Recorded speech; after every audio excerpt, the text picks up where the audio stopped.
मस्जिद अक्सा हमारी, यरूशलेम हमारा, ये उनका दावा। हकीकत क्या है? कभी आप अपने बच्चे को या अपने आप खुद जानेंगे तब ना बच्चे को बताएंगे। हकीकत क्या है? विकिपीडिया पर यह लिखा हुआ था कि हजरत याकूब अलैहिस्सलाम ने मस्जिद अक्सा की बुनियाद रखी और तामीर नौ हजरत सुलेमान अलैहिस्सलाम ने की। याकूब अलैहिस्सलाम कौन है? हजरत इब्राहिम अलैहिस्सलाम के दो बेटे हैं। एक बेटे का नाम इस्माइल अलैहिस्सलाम है, जिससे अरब का वजूद होता है। दूसरे बेटे का नाम इसहाक अलैहिस्सलाम है, जिससे फिलिस्तीन का वजूद होता है। इसहाक अलैहिस्सलाम के बेटे का नाम है याकूब अलैहिस्सलाम। याकूब अलैहिस्सलाम चूंकि जुड़वा पैदा हुए थे और बाद में वो पैदा हुए थे और बाद में आने वाले को याकूब कहा जाता है। हक से बना है, बिल्कुल सही कहा आपने। हासिल ये कि याकूब अलैहिस्सलाम ही का नाम है इसराइल और उन्हीं की औलाद को बनी इसराइल कहा जाता है। याकूब अलैहिस्सलाम ने बुनियाद रखी। तिबरानी की हदीस के मुताबिक दाऊद अलैहिस्सलाम ने बुनियाद रखी है और सुलेमान अलैहिस्सलाम ने इर्तिफा किया है। लेकिन इस वक्त ज्यूज का कहना है यरूशलेम, इजराइल का कहना है यरूशलेम belong to the Jews, so this is for us. मस्जिद अक्सा हमारी। इस्लाम क्या बोलता है ये हमें पता होना चाहिए। ये मैं इसलिए कह रहा हूं कि सलाहुद्दीन अय्यूबी का नाम आप लोगों ने सुना होगा। वो तकरीबन 3-4 साल की उम्र में खेल रहे थे तो बाप ने कहा था अंत लैसा मिन शानिका लइब माल फअंत मन सौफ यफ्तहुल अक्सा। बेटे ये गिल्ली डंडा खेलना तुम्हारी शान नहीं है, अनकरीब तुम मस्जिद अक्सा फतेह करने वाले। ये 3-4 साल की उम्र में बाप बोलता है।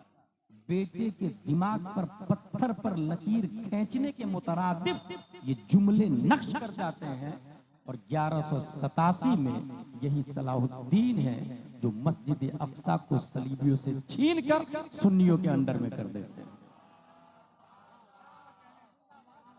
इसका मतलब यह हुआ कि अगर झारखंड का आदमी अपने बेटे को यह बताए कि मस्जिद अक्सा भी हमारी है और बाबरी भी हमारी है तो बाईद नहीं है सलाहुद्दीन अय्यूबी का पैदा होना। फिर से कोई गुलाम पैदा होगा और जब बारी अपनी आएगी तो ईंट से ईंट बजा करके अपनी मस्जिदों की हिफाजत करके फिर से उसे अपने अंडर में ले लेगा, अपने कंट्रोल में ले लेगा। कुरान मुकद्दस के अंदर आया फैदा जा वअदुल आखिरह लियसू वजूहकुम वलियदखुलुल मस्जिद कमा दखलू अव्वल मर्रा। बनी इसराइल को जब नबियों ने कहा कि दाखिल हो और हमारी बात मानो तो इन लोगों ने नहीं माना। नतीजतन अहले रोम अहले फारस को उन पर मुसल्लत कर दिया गया और वो दाखिल हुए, मस्जिद अक्सा पर कब्जा किया और उसके जो पहले मुतवल्ली थे बनी इसराइल के मानने वाले चेहरे बिगाड़ दिए, घर को वीरान कर दिया, मस्जिद अक्सा की तौहीन की, बेहुरमती की, दीवारें तोड़ दी। हासिल ये कि ये लोग से कहा गया कि तुम नबी की बात मानो तो ये नहीं माने बल्कि अपने नबी को कत्ल करने के लिए तैयार हो गए। जो कौम अपने नबी को कत्ल करने के लिए तैयार हो रही है मस्जिद उसके अंदर में कैसे होगी?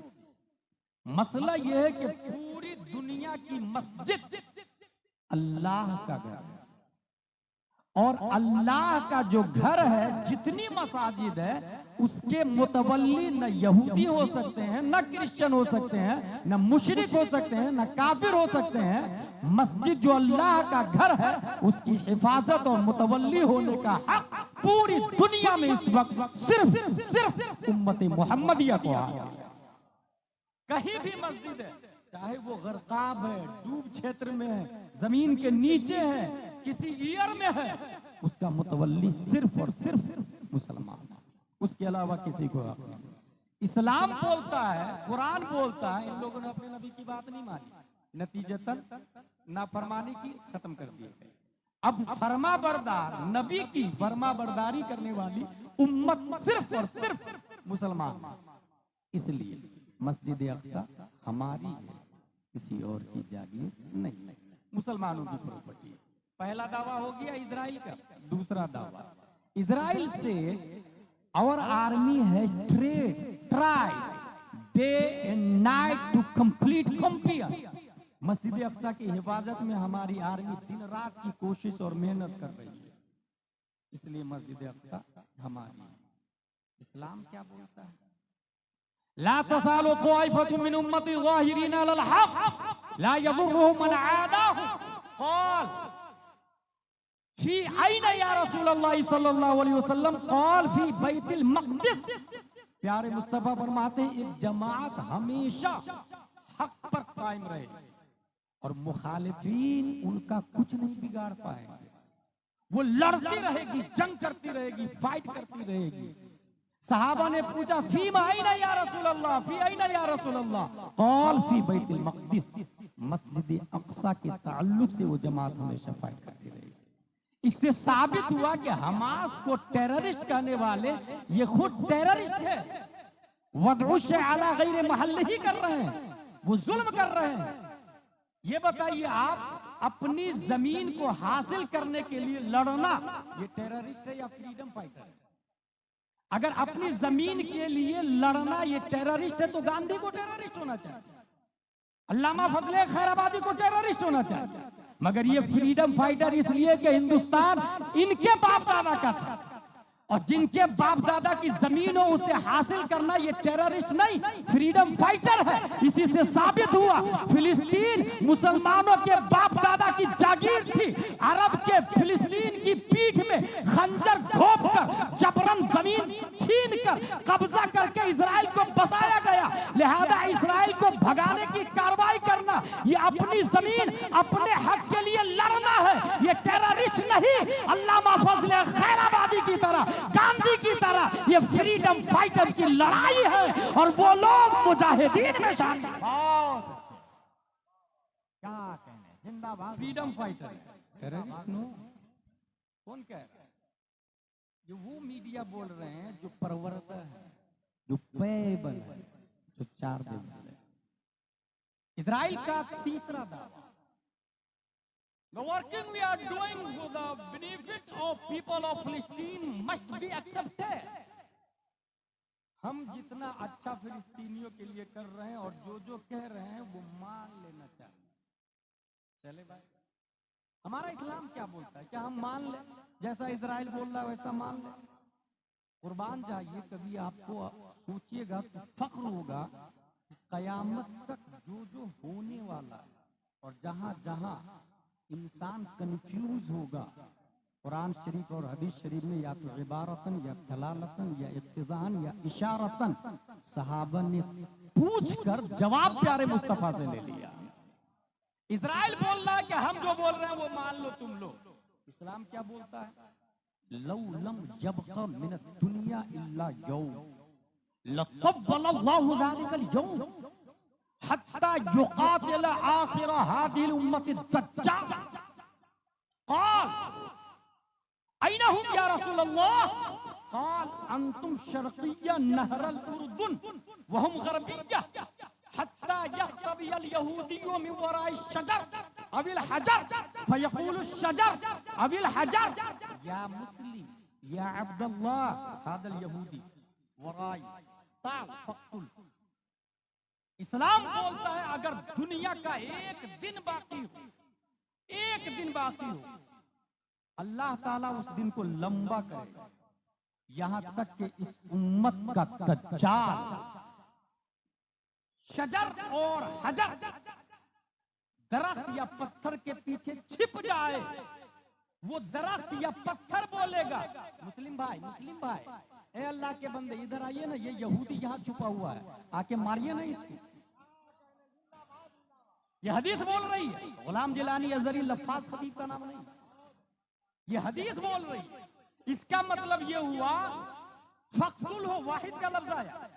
इससे गुलाम जिलानी अजहरी ये इस्तिदलाल करता है कि उम्मत मुहम्मदिया के आखिरी लोग बाकी हो, आखिरी लोग, और दुनिया का आखिरी दिन बाकी हो, लड़ाई जारी रहेगी, जीतेंगे मुसलमान, मस्जिद अक्सा हमारे अंडरटेकिंग आ जाएगी।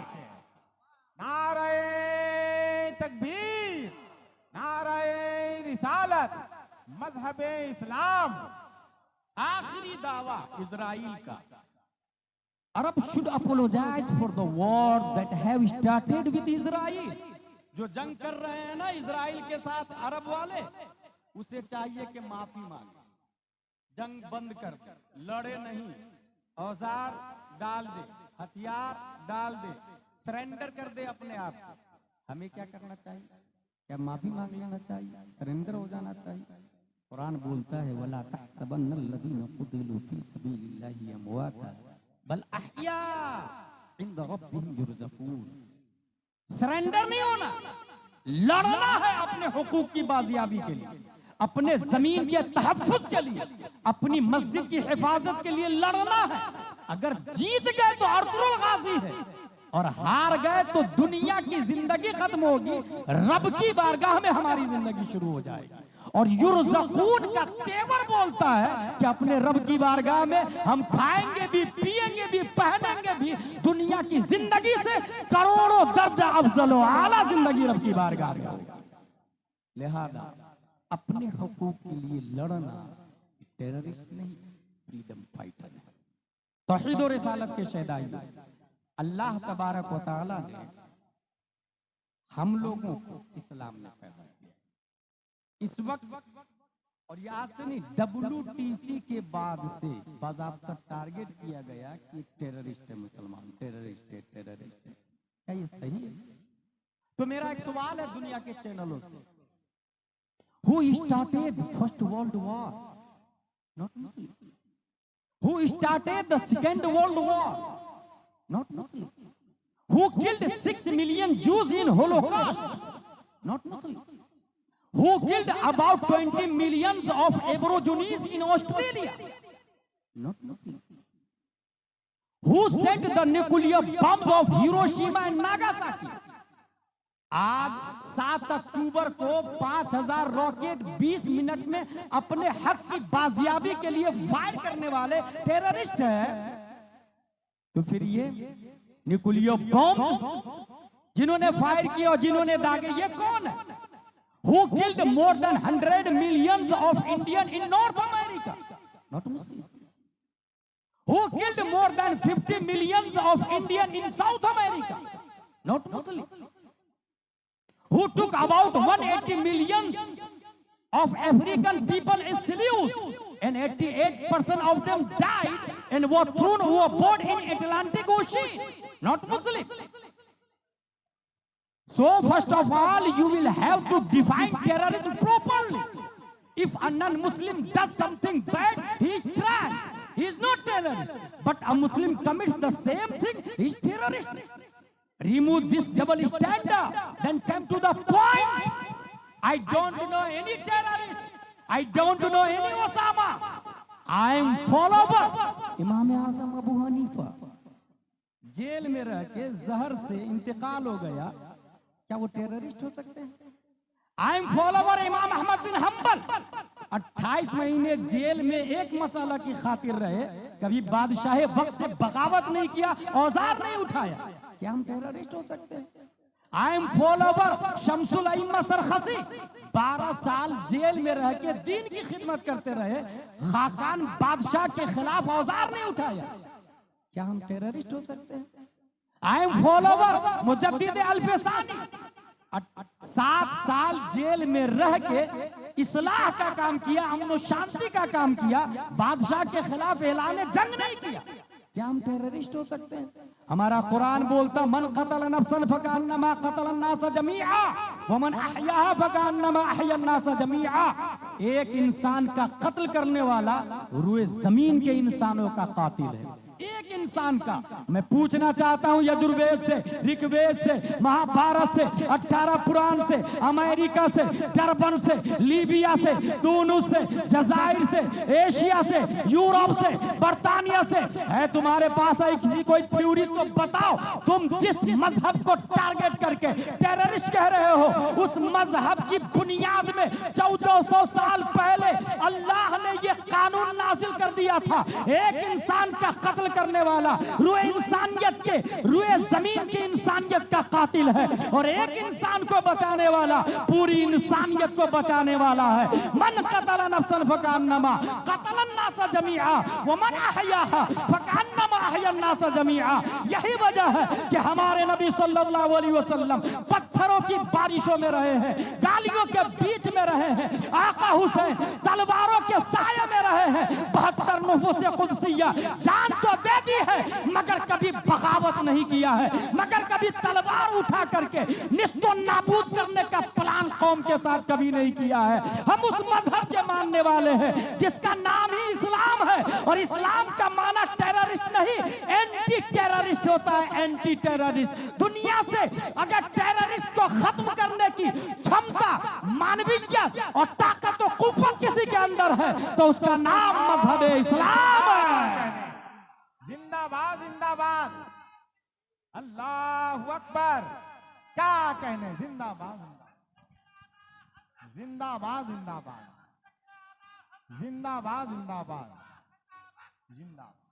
हुजूर सल्लल्लाहु तआला अलैहि वसल्लम के फॉलोवर्स हैं हम अपने नबी के मानने वाले हैं। टेररिस्ट की बात कर रहे हैं। इस वक्त 12वीं शरीफ का महीना है, जरा ये भी तो देखें कि एक बच्चा अपने बाप की पीठ से माँ के पेट में मुंतकिल होता है। 50 ग्राम का कमोबेश बढ़ता चला जाता है, 100 ग्राम, 150, 250, 500, 1 किलो, 1.5 किलो, 2 किलो पैदा होता है तो कोई 2.5 किलो, 3 किलो, 4.5 किलो तक अखबार की हेडिंग बताती है। स्टार्टिंग में वो मुख्तसर होता है, और जितना वेट माँ के पेट में बढ़ता है माँ का बोझ बढ़ता चला जाता है। इसीलिए बोझ वाली गाड़ी को अरबी में हमला कहते हैं, और पैसेंजर गाड़ी को अरबी में नकला कहते हैं। बोझ उठाने वाले को हामिल या हम्माल कहते हैं, और बोझ उठाने वाली को हामिला कहा जाता है, जिसका मतलब है प्रेग्नेंट। हामिला का मतलब ही है बोझ उठाने वाली, और बोझ जितना ज्यादा होगा, वेट जितना ज्यादा होगा, माँ को उतनी ही ज्यादा तकलीफ होती है। चलने फिरने में, उठने बैठने में, आखिरी अय्याम में माँ को करवट बदलने में भी तकलीफ होती है, करवट बदलने में भी। मगर हजरत आमिना रज़ियल्लाहु ताला अन्हा फरमाती है, और ये कोई बरेली शरीफ का थॉट नहीं है, अजमेर शरीफ का थॉट नहीं है, बगदाद शरीफ का थॉट नहीं है, बल्कि मदीना हरम बनने से पहले का थॉट है।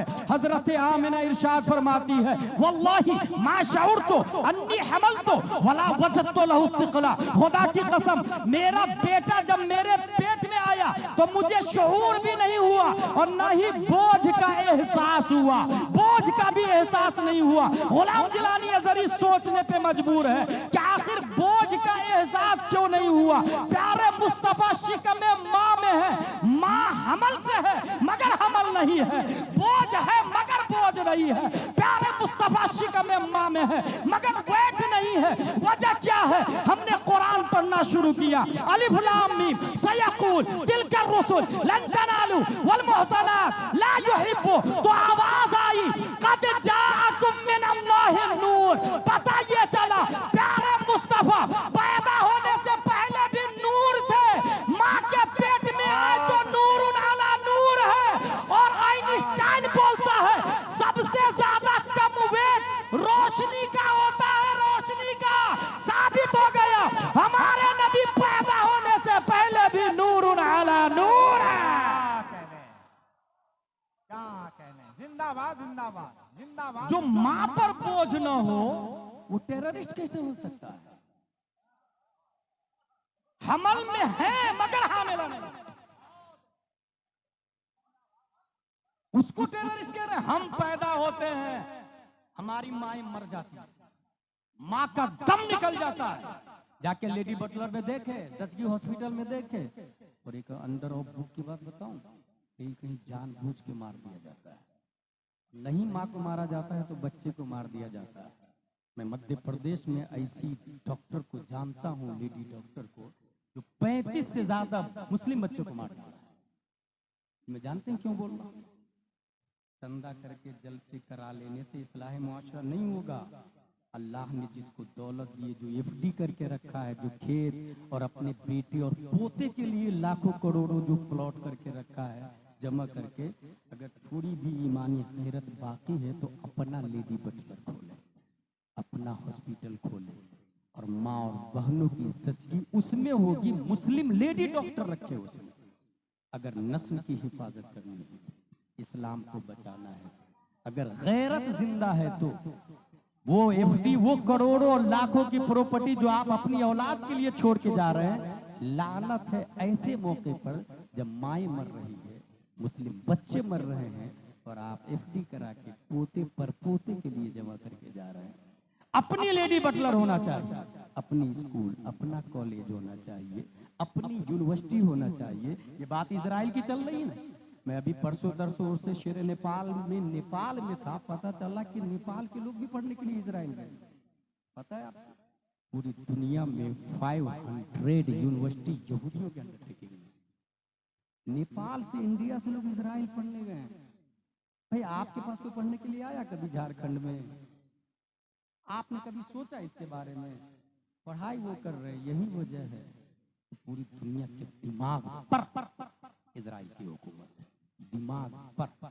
और ये कितने मौजूद और डेंजरस है।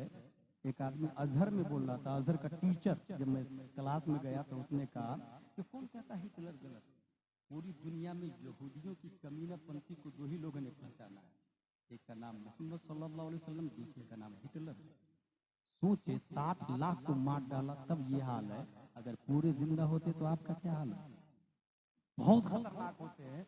वो उसकी थ्योरी में लिखा हुआ है कि यहूदी के अलावा जितने लोग हैं दुनिया में, ये सब जानवर है और जानवरों की तरह ट्रीटमेंट करना चाहिए। जिस तरह हम लोग बैल पालते हैं ना, बैल या कुत्ता, उसको टुकड़ा देते हैं और काम लेते हैं, या बैल को खाना देते हैं और हल जोतवाते हैं, उससे काम लेते हैं, ऐसे ही पूरी दुनिया यहूदी के अलावा जानवर है। उसकी थ्योरी में सबसे काम लें, पैसे का मालिक वही होगा पूरी दुनिया में। ये उनकी थ्योरी में लिखा हुआ है, जिसका एहसास आप लोगों को नहीं है। हर शख्स अपनी दुनिया बनाने में लगा हुआ है। मेरी दीवार पड़ोसी की दीवार से ऊंची होना चाहिए। मेरे भाई, कभी इज्तिमाई मामलात के बारे में आपने गौर किया है? मुश्तरका प्रॉपर्टी का नाम इस्लाम है। ये बहुत खास फर्क बता रहा हूँ, जाती प्रॉपर्टी और मुश्तरका प्रॉपर्टी। जाती प्रॉपर्टी पे हर शख्स तवज्जो दे रहा है। मैं नहीं भी बोलूंगा ना, तब भी आप बच्चे को स्कूल पढ़ाएंगे, खेती बाड़ी करेंगे, बिजनेस करेंगे, लेकिन जो मुश्तरका प्रॉपर्टी है, कुरान, मस्जिद, मदरसा, इस्लाम, इस पर तवज्जो नहीं दी जाती। नतीजतन जो हालात है वो आपकी निगाहों के सामने है। और वजह यह है, अगर मैं पूछूं भाई भाई भाई, यहाँ पर एक आदमी है जिसके पास 100 रुपया है और दूसरा आदमी है जिसके पास 1 करोड़ रुपया है, दोनों में से बड़ा आदमी कौन? ईमानदारी से बताए, आपके दिमाग में क्या चल रहा है? करोड़ वाला। यही कॉमन सेंस है। इस्लाम बोलता है गलत। इसको यूं समझे कि एक कबूतर है जिसकी चोंच में गेहूं का एक दाना, और दूसरा कबूतर है जिसकी गर्दन में 1 किलो गेहूं की थैली लटकी हुई है। दोनों में से घोंसले में कौन जाएगा?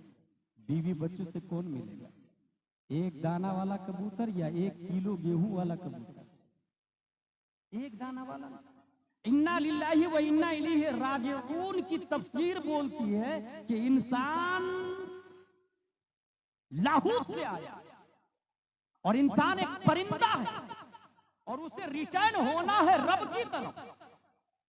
और जब रब की तरफ जा रहा है इंसान, परिंदा है, तो बोझ जितना कम होगा, रब की तरफ जाने की रफ्तार उतनी ज्यादा होगी।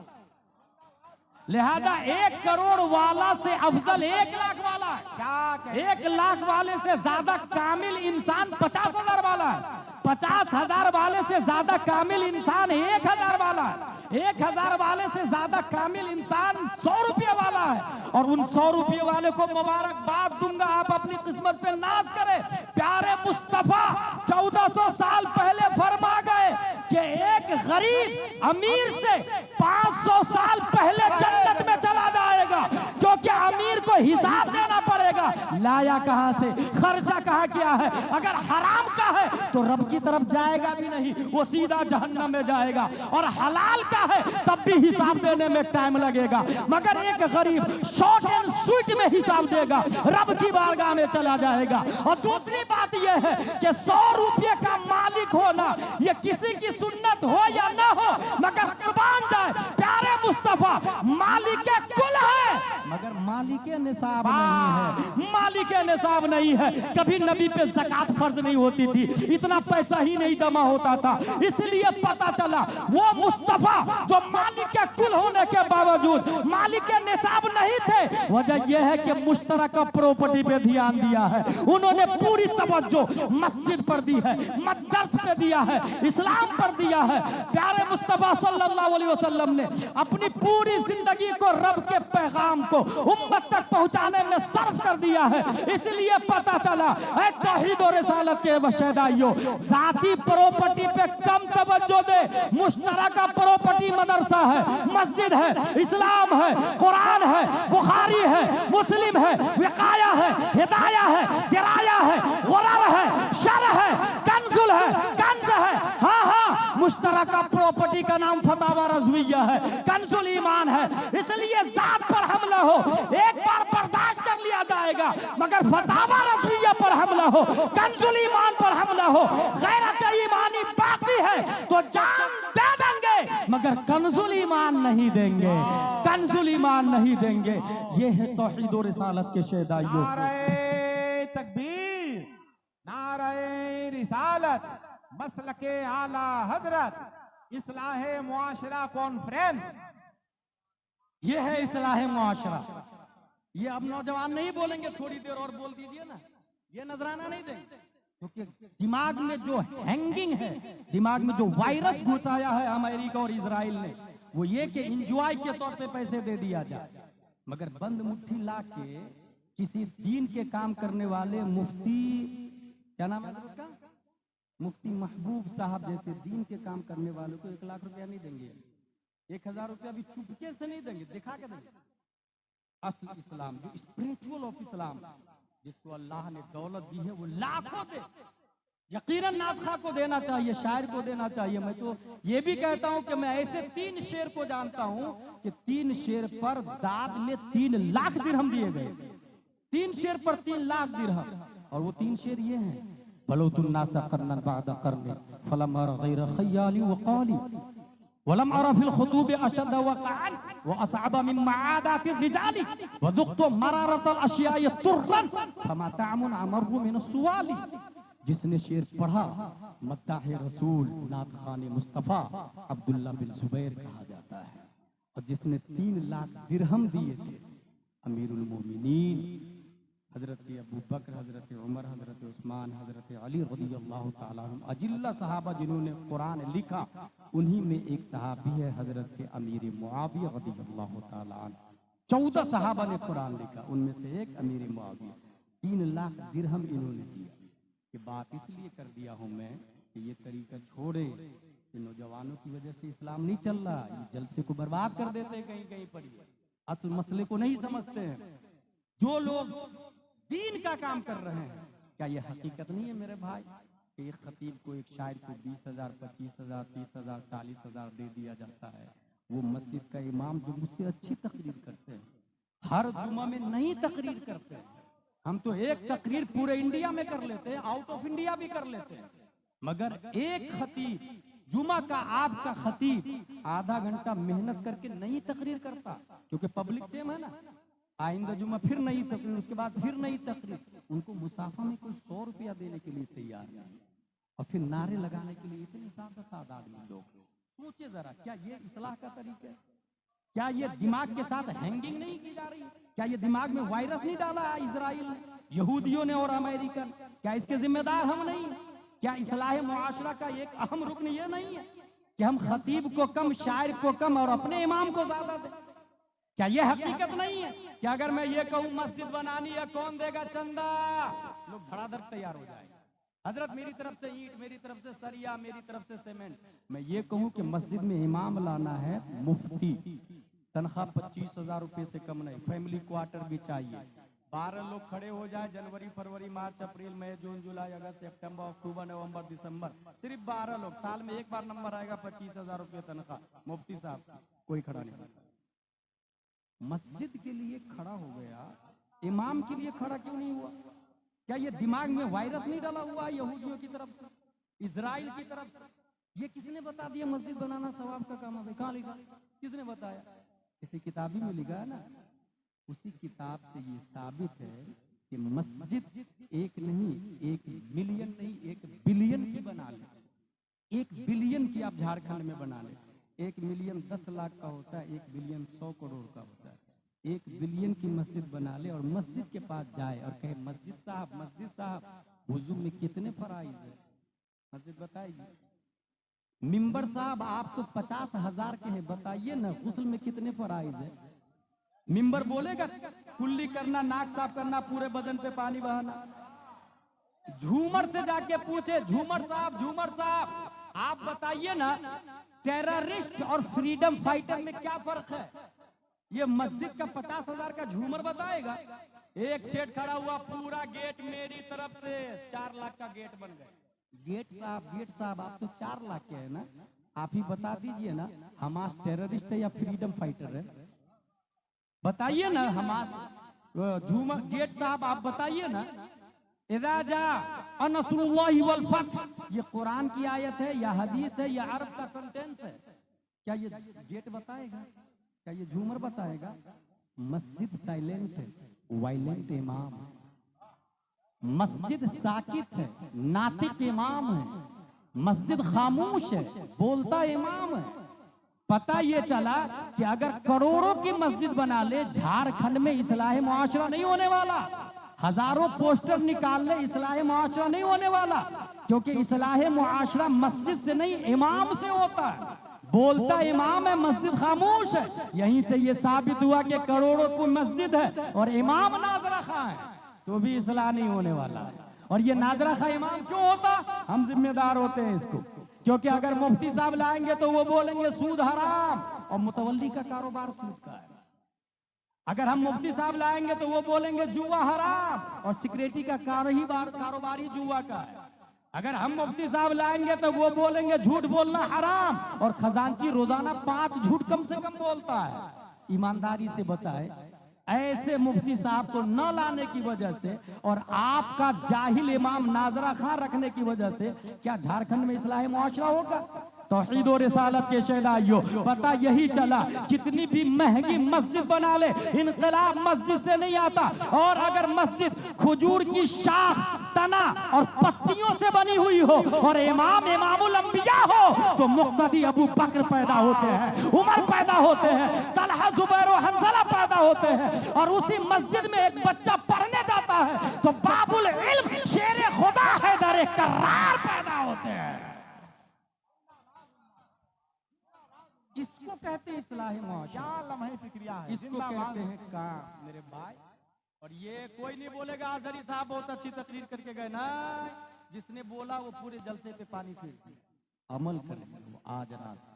अपनी मस्जिद के इमाम साहब अगर नाजरा खां है तो मुफ्ती लाए, 2 इमाम रखे। एक इमाम से काम नहीं चल रहा, 2 इमाम रखे। 10,000 तनख्वाह है तो 25,000 कर दे, 40,000 कर दे, और मस्जिद में दर्स का इंतजाम करे। कभी आपने सोचा ये जामे अजहर जो पूरी दुनिया की सबसे बड़ी यूनिवर्सिटी है, ये मस्जिद थी भाई। इमाम साहब दर्स देते थे और दर्स बहुत अच्छा लगा तो दूर से लोग आने लग गए थे।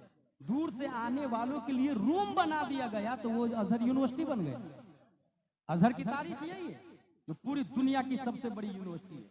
हमारी मस्जिद करोड़ों की होती है मगर दर्स का नामो निशान नहीं होता है। 10,000 तनख्वाह, 15,000 तनख्वाह में दर्स की उम्मीद। अच्छा, कुछ लोग ये सोचते हैं कि पैसे की बात कर रहे हैं। मेरे भाई, हदीस शरीफ में दीन दीनारो दिरहम से चलेगा, और क्यों न हो, नबी ने फरमाया। इसलिए दीन को दीनारो दिरहम ही से चलाए, दीनारो दिरहम ही से चलाए। अच्छा दीनारो दिरहम दे, अच्छा ये मामला है। दुनिया के हर मामलात में अगर तवज्जो है दीनारो दिरहम की वजह से, तो इमाम साहब पर क्यों नहीं तवज्जो? मदरसे पे क्यों नहीं तवज्जो?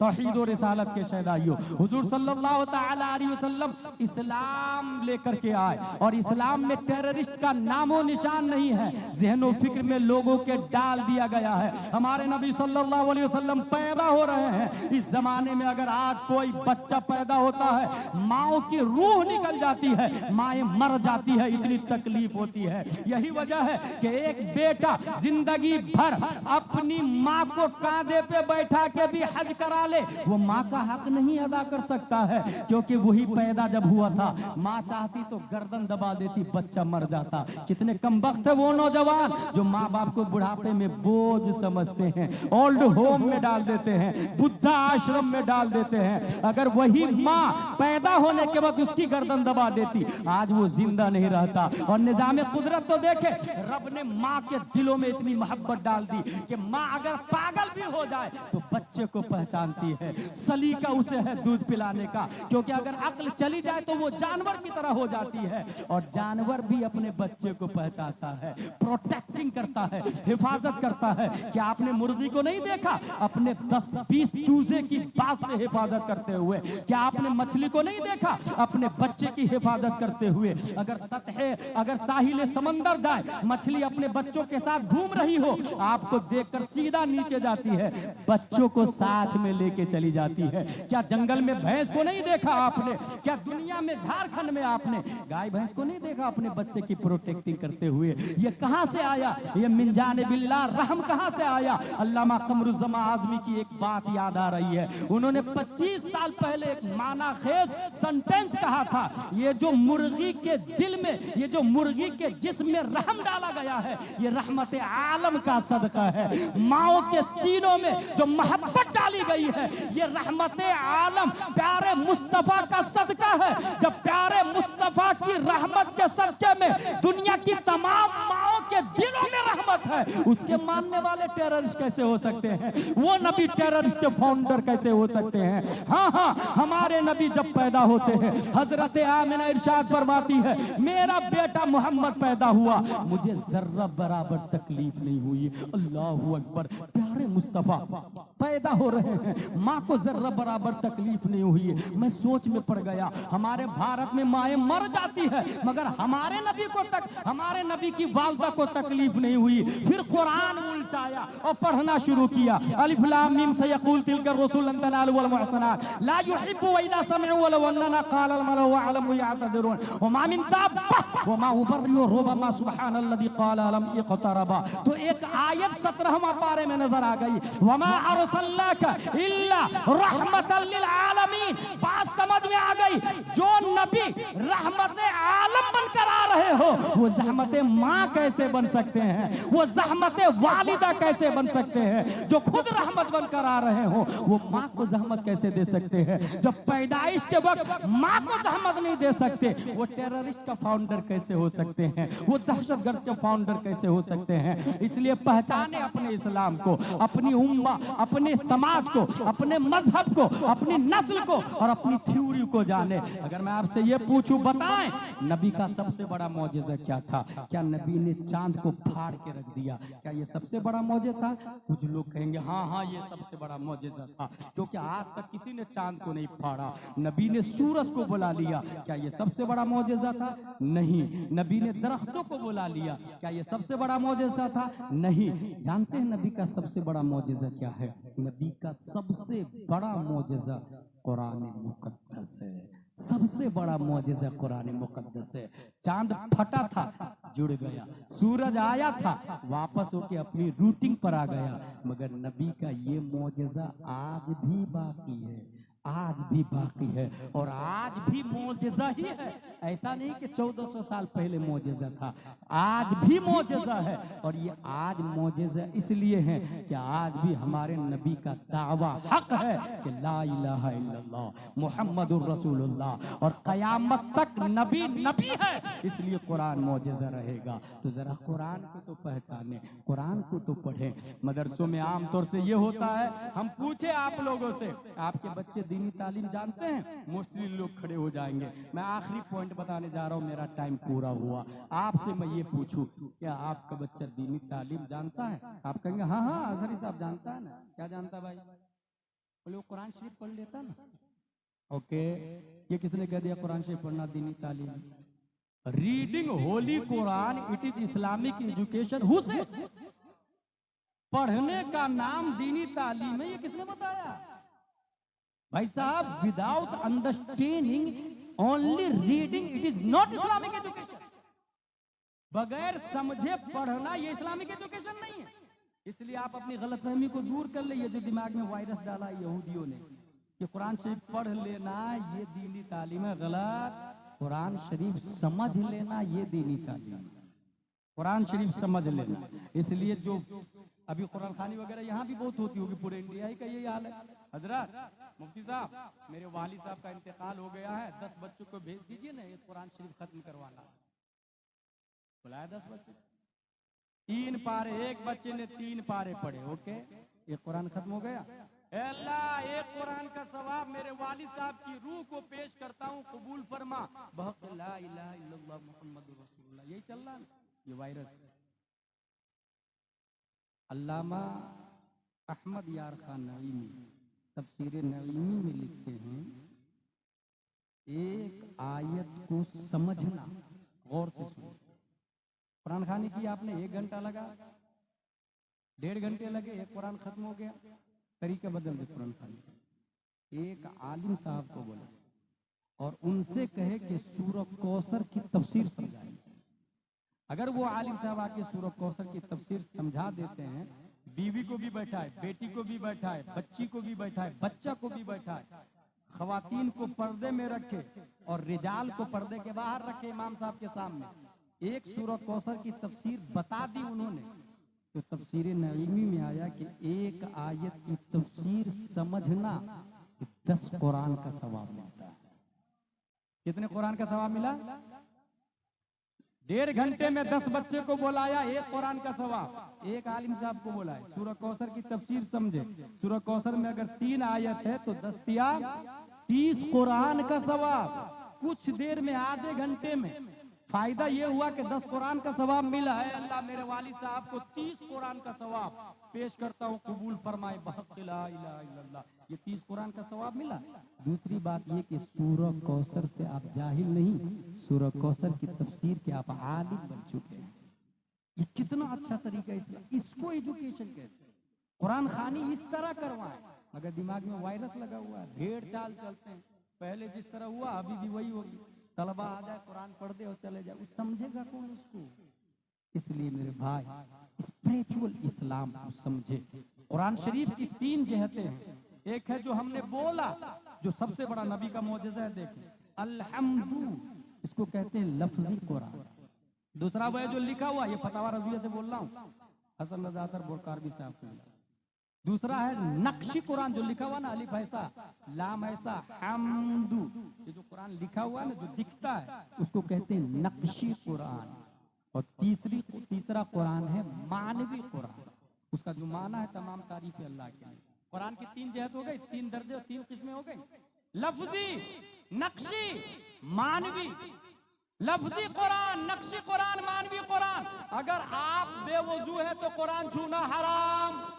छूते किसको है? लफ्ज को या माना को? नक्शा को। हाथ नापाक है, नक्शी कुरान हराम। जुबान नापाक है, लफ्जी कुरान हराम। तिलावत हराम है, जुबान नापाक, हाथ नापाक, नक्शी कुरान हराम। जुबान नापाक, लफ्जी कुरान की तिलावत हराम। यहीं से समझ में आया, अगर दिल नापाक हो तो मानवी कुरान हराम हो जाता है। कुरान समझना उसके लिए हराम हो जाता है। और दिल नापाक होता है तौहीन मुस्तफा से, तौहीन सहाबा से, तौहीन कुरान से, तौहीन औलिया से, तौहीन सादात एज़ाम से। और दिल पाक होता है मोहब्बत मुस्तफा से।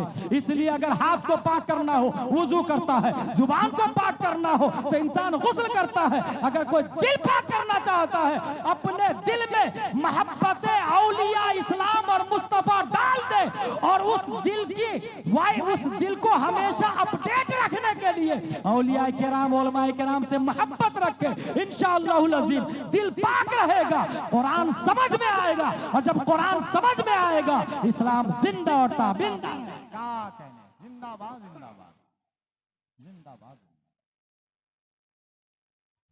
कैमरा हटाइए, कैमरा